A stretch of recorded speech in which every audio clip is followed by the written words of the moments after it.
Ashtavakra Gita, presented by Svayam Prakash Sharma. The Ashtavakra Gita is a unique philosophical text that deals with the Supreme Self or the Param Atma. It is regarded as one of the great classics and one of the most comprehensive discussions on the Self or the Atma, covering the various facets of the journey of the individual soul on its way to peace, bliss, and transcendence, or eventual liberation, salvation, or moksha. The discussion takes place in the form of a dialogue between the wise king Janaka of Mithila, the father of Sita, the consort of Lord Rama, and the renowned sage Ashtavakra. Among the various aspects discussed by the two are the all-pervading nature of the self or the Atma, the Atma in all and everything in the Atma, bondage and freedom or moksha, indifference, dispassion, Jivan Mukti and absolute aloneness of the self, known as Kaivalya. The Ashtavakra Gita consists of 280 verses spread over 20 chapters. Some of the chapters of the Gita are very small, having as few as just 4 verses, while one chapter is very big, having 100 verses. For the sake of convenience, the Ashtavakra Gita is being presented in 20 parts. Source material for these uploads is being taken from the English translation of the Ashtavakra Gita as contained in the book The Ashtavakra Gita, Song of the Self Supreme by Radha Kamal Mukherji, as published by Motilal Banarsidass. The Ashtavakra Gita, Chapter 1. In the first chapter, the sage Ashtavakra tells the wise king Janak about his vision of the self or the Atma as the all-pervading witness. The chapter. King Janak requests Ashtavakra, revered sir, please teach me how a person attains wisdom, how salvation comes, and how renunciation is achieved. Ashtavakra replies, O wise king, if you really desire salvation, then this is what you should do. First of all, you should know that the objects of the senses are like poison. And once you know and understand this, you should then avoid all the objects of the senses as you would avoid poison. Instead, you should drink the nectar of forgiveness, of straightforwardness, of compassion, of contentment, and of truthfulness. Develop and foster all these qualities within yourself. Know that you are not earth, you are not water, you are not fire, you are not air, you are not sky or ether. You are not any of the primary elements or their combination. For the sake of freedom or salvation, know the self or the Atma as the embodiment of pure consciousness and as the witness of all. Also know that your body and your soul are different from each other. They are two entirely different things. Yourself, your Atma, is different from your body. Therefore, understanding this, if you are able to differentiate your Atma from your body, and if you are able to abide and rest in pure intelligence, then in this very existence of yours, in this very life of yours, you will become happy. You will become serene and you will become free from all bondage. Also know that you have no caste. Know that you are not a Brahmin. You are not a Kshatriya. You are not a Vaishya. And you are not a low caste Shudra. Also know that you do not belong to any Varna or caste. You also do not belong to any ashram or any stage of life, such as brahmacharya or celibate studentship, such as grihastha or a householder, such as vanaprastha or a forest dweller, or such as a sannyasi or a renunciate. You are not a brahmachari. You are not a grihastha. You are not a vanaprastha. And you are not a sannyasi. Also, you are such that you are not perceived. You are not seen. You are not felt. And you are not known by the senses. You are in fact non-dual. You are formless and you are the witness of the universe. Therefore, contemplate in this way and be happy. O you all pervasive one, know that virtue and sin, happiness and sorrow, all these are attributes only of your mind. They are not attributes of yourself, of your Atma. You are neither the doer nor are you the enjoyer. You neither do anything nor do you enjoy anything. Therefore, knowing this, you are always free.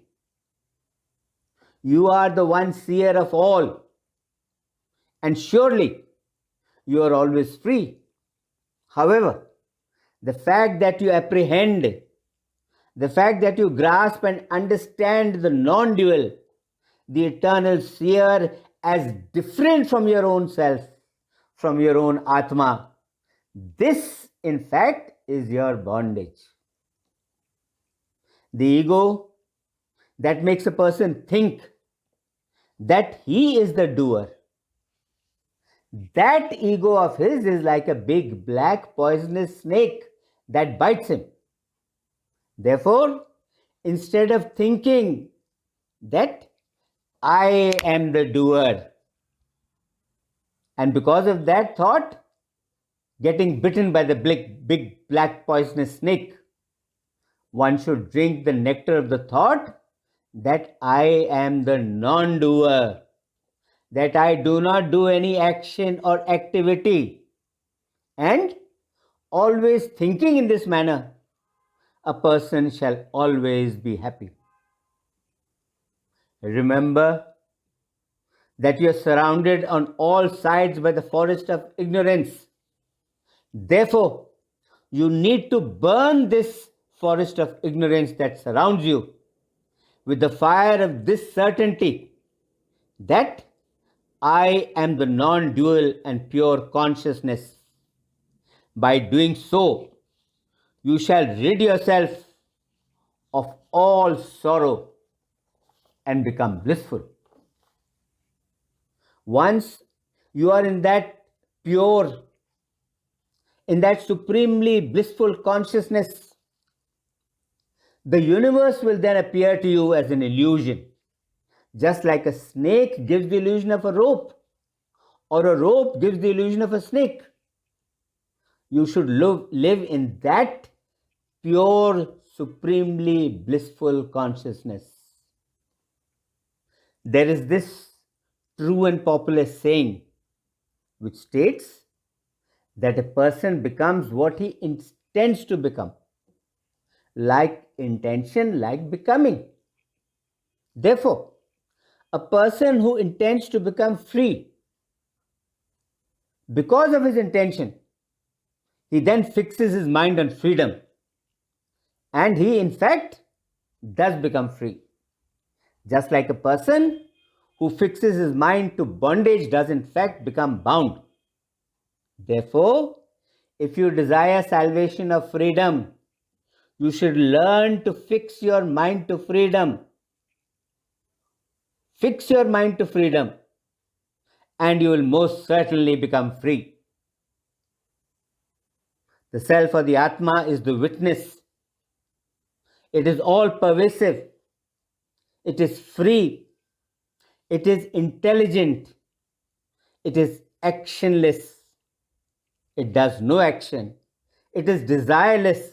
It has no desire. It is unattached. It stands on its own. It is not attached to another. It is not dependent on another. And it is serene. But because of illusion, the self or the Atma appears as if it is absorbed in the world. Therefore, you need to abandon the illusion of the reflected self and of its internal and external fluctuations, and then meditate on the self or the Atma as the immutable, as the unchangeable, as the changeless, as the non-dual and pure consciousness. O King, remember that you are always bound by the chains of your own ego sense, of your sense of I, me, and mine. You should therefore cut off these chains of your ego sense that bind you. Cut them with the sharp axe of wisdom, that I am pure consciousness, and having thus cut off the chains of your ego sense, you will be happy. You are non-dual. You are non-active. You do no actions. And yourself, your Atma, is self-effulgent. It is self-illumined. The fact that you practice meditation, this also is your bondage. The practice of meditation is also your bondage.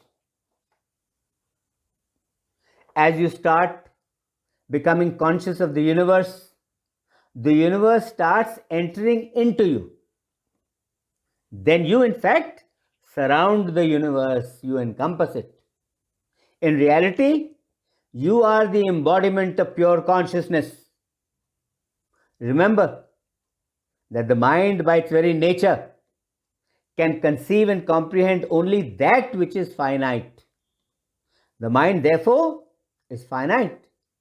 It is small, and therefore it is petty. Learn not to be bound by the mind. Do not give in to the pettiness, to the smallness of the finite mind. Rise above it. Become unconditioned. Become changeless. Become dense. That is, become the compact embodiment of pure intelligence and bliss. Become serene. Become profound in intellect.